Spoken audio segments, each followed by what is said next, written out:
Make sure to stand till the end. It could be something that will not involve any money, but if you don't fix it on time, you can blow your engine up.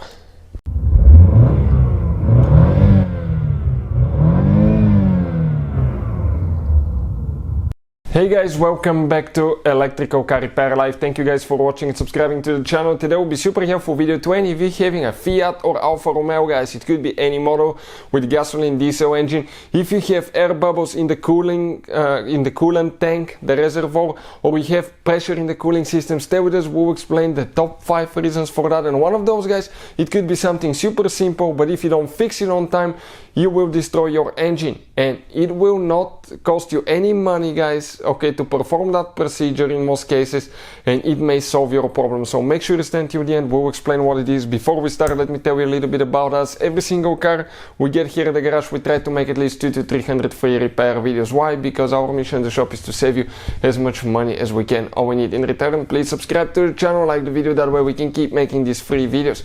And if you guys need to buy any parts to use for a good price and quick shipping, check out the link in the description of the video below. That's where we get all our tools and supplies from. So with that being said, let's explain what we have specifically here. We have a Fiat 500 Abarth, but this uses the 1.4 fire engine that has been used in multiple vehicles, guys, multiple cars, okay, Alfa Romeo, Fiats, but even if you have a diesel, gasoline, it will work as well. Let's say you have, okay, pressure or air bubbles in the coolant reservoir. What can cause that? Make sure that you have, when the engine is cold, good amount of coolant. Make sure it's between minimum and maximum.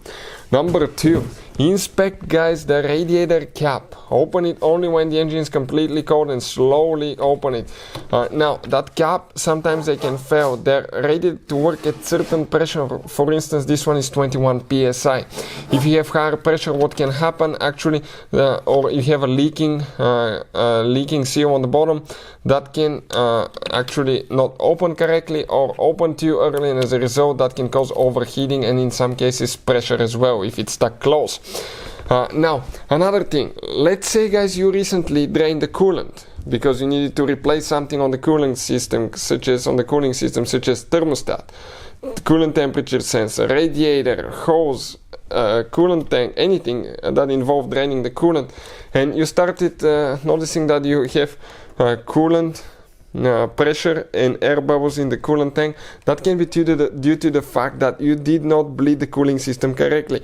If you didn't bleed the cooling system, you may have an air pocket in the engine that will prevent coolant to flow freely between the radiator and the engine, and it can slowly release some air that will pop here, and you will see the bubbles there as well. If you don't fix it on time, you can overheat your car driving it that way, and that can damage the cylinder head gasket, cylinder head, engine block as well, guys, and other causes as well, so other damages. So fix it on time.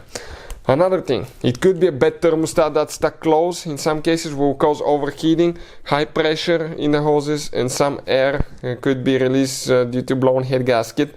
So blown head gasket is another thing. Cracked cylinder head. We have a special video that talks about the symptoms of blown head gasket. What are the symptoms of blown head gasket? Check out the video, it will teach you all about that. It could be a bad coolant temperature sensor, because the coolant temperature sensor, if it's not sending the correct information to the engine computer, it may not turn the radiator fan. As a result, the car can overheat as well. So those are the most common ones. But first, I'll check thermostat, replace thermostat. You can actually test the thermostat. We will have a video how to test thermostat.